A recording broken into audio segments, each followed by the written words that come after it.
तो इस वीडियो की शुरुआत मैं धनतेरस से करना चाहता हूं, लेकिन अगर आप धनतेरस के बाद भी इस वीडियो को देख रहे हैं तब भी आपके लिए वीडियो इंप्लीमेंट होगी और आप देख पाएंगे। लेकिन अभी दिवाली का टाइम है, धनतेरस की बात करते हैं। धनतेरस सुनने में कितना बढ़िया लगता है ना, पैसों का त्योहार। लेकिन एक्चुअली ये पहले धनतेरस था ही नहीं। धनतेरस का नाम पहले हुआ करता था धनवंतरी त्रयोदशी। क्यों? क्योंकि धनवंतरी जी के लिए यह त्योहार मनाया जाता था। कौन है धनवंतरी? बहुत सारे लोग जानते हैं, लेकिन जिनको नहीं पता शॉर्ट में बता देता हूं। समुद्र मंथन जब हुआ था तब लक्ष्मी जी के साथ साथ धनवंतरी जी भी प्रकट हुए थे। ये आयुर्वेद के भगवान हैं, जहां से आयुर्वेद की शुरुआत हुई। तो ये कहीं कोई योगी हुए होंगे बहुत बड़े जिन्होंने आयुर्वेद की शुरुआत करी, वो है धनवंतरी जी।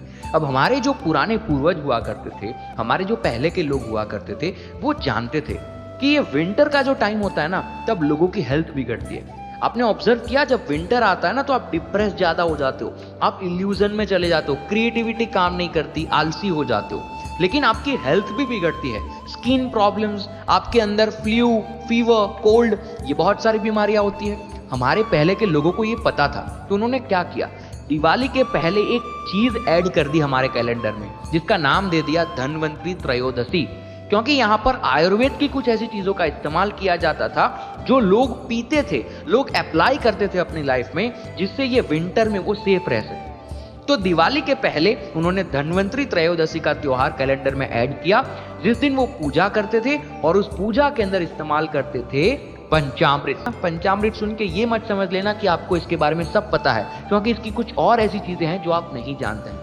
लेकिन वो लोग पंचामृत का यूज करते थे और प्रसाद के तौर पे सबको देते थे, ताकि लोग भी पंचामृत को पिए, क्योंकि पंचामृत के हेल्थ बेनिफिट बहुत ज्यादा होता है। विंटर का सबसे बड़ा बेनिफिट होता है, जो हम स्किन को मॉइस्चराइज बाहर से करते हैं ना, वो अंदर से कर देता है। उसके साथ साथ हमारे बोन्स को स्ट्रॉन्ग करता है और आपकी इम्यूनिटी को बूस्ट करता है, जिससे आप कोल्ड फीवर से जल्दी ठीक हो पाए। तो लोगों ने उस पंचामृत को धनवंतरी त्रयोदशी के नाम पे पिलाना शुरू किया।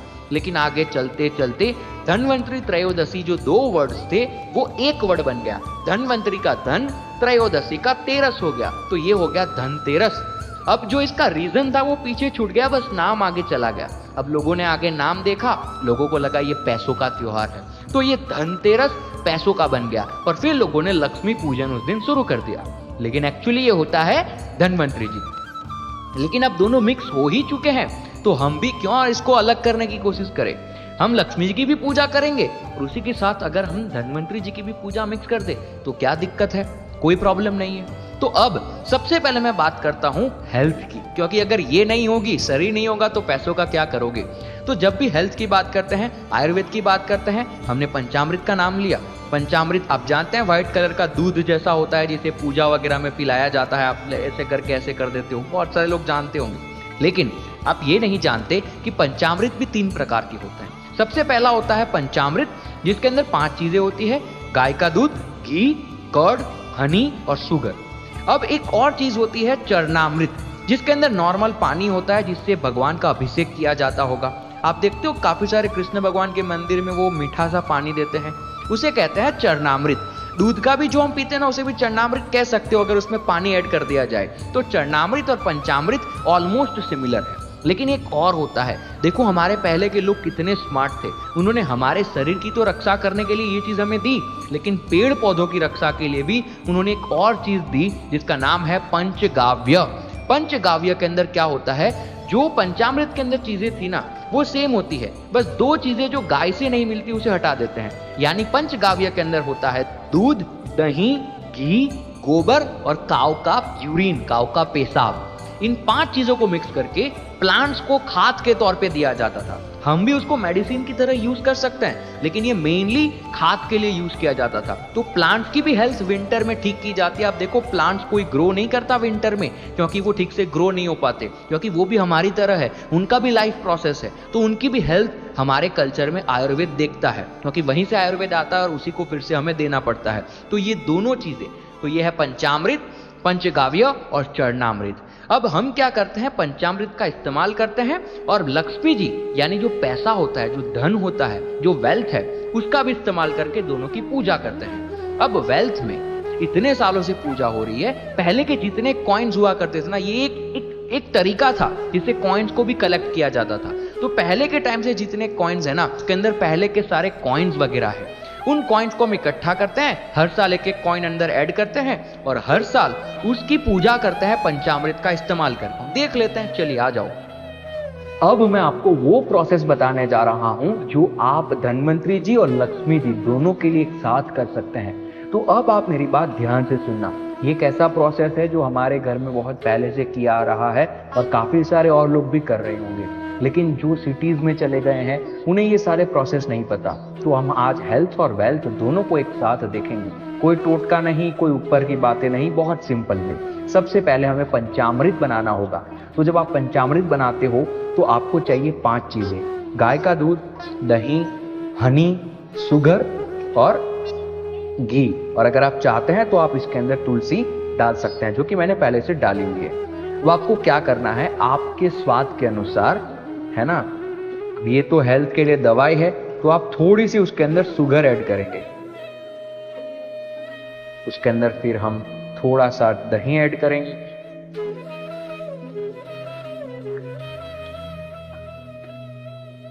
उसके अंदर हम घी ऐड करेंगे। आप अपने हिसाब से कर सकते हैं, घी थोड़ा सा ज्यादा होना चाहिए, 2 स्पून बहुत हो गई, छोटी जैसे आप देख सकते थे। और हम मिलाएंगे इसमें हनी।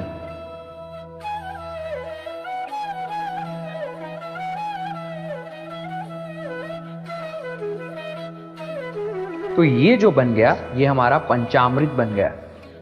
अब इसको आपको ऐसे ही रहने देना है और हम अब इसी का यूज करेंगे दूसरे काम के लिए। तो हम इसको बाहर निकाल लेंगे और ये जो सामग्री है उसे साइड में रख देंगे। अब आपको चाहिए एक खाली प्लेट। अगर आपके पास आपके पुराने कॉइन्स नहीं है, अगर आप ये देखेंगे ना, तो ये पुराने कॉइन्स हैं जो हमारे ही घर में पहले से इकट्ठा करते हुए आए हैं। ये 1947 का है, जब हमारा देश आजाद हुआ था। तो इस प्रकार के सारे कॉइन, हर साल एक कॉइन इसमें हम ऐड करते हैं। इसी वजह से आप देखेंगे ये जो 10 का नया है, ये आज के टाइम का कॉइन है। तो आप जो है अपने हिसाब से, अगर आपके पास पुराना कलेक्शन नहीं है तो आप अपने ही घर से कोई कॉइन्स ले सकते हैं। 4-5 कॉइन्स लेकर आप उसके साथ ये चीज कर सकते हैं। तो आपको, अगर आप लक्ष्मी जी या कुबेर जी को भी साथ में रखना चाहते हैं, आप रख सकते हैं। तो आपको क्या करना है, इन सारे कॉइन्स को एक अच्छे पानी से पहले धो देना है ना। ये पानी हमने डाला। अब आप, है ना, अपने आप को पूरा समर्पित कर दो लक्ष्मी के लिए। ये भी एक ऐसा तत्व होता है जिसके साथ आपको रिजोनेट करना होता है। हम बस रिचुअल्स करने के लिए करते हैं कि हमने धो दिया, हो गया रिचुअल, हमने मना लिया, धनतेरस हो गई, ऐसा नहीं होता है। आप अपने आप को पूरा इसमें समर्पित कर दो। आप अपने जितनी भी चीजें हैं वो इसमें डाल दो, अपनी पूरी एनर्जी इसमें फोकस करो और इस धन को जो है वो धोना शुरू करो। ये बहुत सिंपल रिचुअल है जिससे आप अपना गिव बैक कर रहे हो आपकी लक्ष्मी तत्व को, है ना। आपको ये सब कुछ यहाँ वॉश करना है। देखो, जब भी आपकी लाइफ में धन की प्रॉब्लम होती है ना, हम भागते हैं, कहीं से मंत्र मिल जाए, कहीं से कुछ मिल जाए। लेकिन एक चीज हमेशा याद रखना, जब भी फाइनेंशियल प्रॉब्लम लाइफ में आती है ना, उसके पीछे कुछ ना कुछ कारण होता है। बस इसी के साथ अपना पूरा समर्पण इसके अंदर कर दो और आप देखो कैसे यहीं से आपको वो कारण भी पता चलेगा, कैसे वो कारण जल्दी से सॉल्व हो जाएगा। हम मंत्र वगैरह के पीछे भागते हैं, इससे आप और उलझन में पड़ जाते हैं, क्योंकि आपका प्रॉब्लम तामसिक होता है और आप कहीं से ढूंढ लेते हैं कोई मंत्र, जो मंत्र शायद सात्विक हो, तो वो सात्विक मंत्र तामसिक के लिए काम नहीं करेगा। पैसों का जो प्रॉब्लम है वो राजसिक है, और अगर आप यहाँ कहीं तामसिक मंत्र यूज करने लगे तो राजसिक प्रॉब्लम कैसे सॉल्व होगा। तो मंत्र के माया जाल में अगर चले गए ना तो बाहर आना मुश्किल हो जाएगा। सिंपल, ये प्रोसेस हम इसी वजह से करते हैं, रिचुअल्स इसी वजह से। ये रिचुअल्स करते समय एक प्रकार का आपके अंदर से इंट्यूशन बाहर आता है, एक एनर्जी बाहर आती है। ये सुनने में सुपरस्टिशियस लगता है, लेकिन इस प्रकार से आपको धोना है। उसके बाद ये जो हमने यूज किया था ना, इसको सिंपली 2-3 ड्रॉप्स इसमें डाल के इससे भी वॉश कर देना है ना। इससे फिर वॉश करो फिर से। अब आपको क्या करना है, एक नई प्लेट लेनी है। अब इस प्लेट के अंदर हम यंत्र बनाएंगे। उस यंत्र के लिए हम रॉली यूज कर सकते हैं। यंत्र कैसा बनेगा, हम यहाँ यंत्र बनाएंगे शिव और शक्ति का। यही मेन चीज है इस प्रोसेस की। आप पहले इन्वर्टेड ट्रायंगल यानी नीचे का ट्रायंगल बनाना है। ध्यान से देखना, ये नीचे का ट्रायंगल हमने बनाया, ये है शक्ति योनि, और हम एक ऊपर का ट्रायंगल बनाएंगे तो ये क्या बन जाएगा, स्टार बन जाएगा। ये हो गया स्टार। ठीक है, इसको थोड़ा ठीक कर लेते हैं हम। और बीच में आपको एक डॉट बना देना है। अब यहां क्या हो रहा है कि ये शक्ति का तत्व है और ऊपर जो है ये शिव का तत्व है। अब ये एक ऐसा यंत्र है, इसी वजह से हम ज्योमेट्री बनाते हैं, रंगोली बनाते हैं। लक्ष्मण रेखा भी इसी का एक कॉन्सेप्ट है, जहां एक ज्योमेट्री बनाई गई थी। ये ज्योमेट्रीज जो होती है ना, अलग अलग यंत्र, वो अलग अलग एनर्जी एमिट करता है। ये यंत्र बनाना है, उसके बाद इन्हीं कॉइन्स को लेना है, क्लोथ से साफ करना है और सारे कॉइन्स को इसके अंदर रखते जाना है साफ कर करके। और उसके ऊपर अगर आपने किसी भगवान की मूर्ति यूज की है तो उसे रखिए। यहाँ फूल रख सकते हैं, अगर यहाँ पर आप आसव पालव रख सकते हैं, बेल पत्र रख सकते हैं। और इसको जहां आप पूजा करते हैं ना, वहां इसको रख दीजिए। कितने दिन के लिए?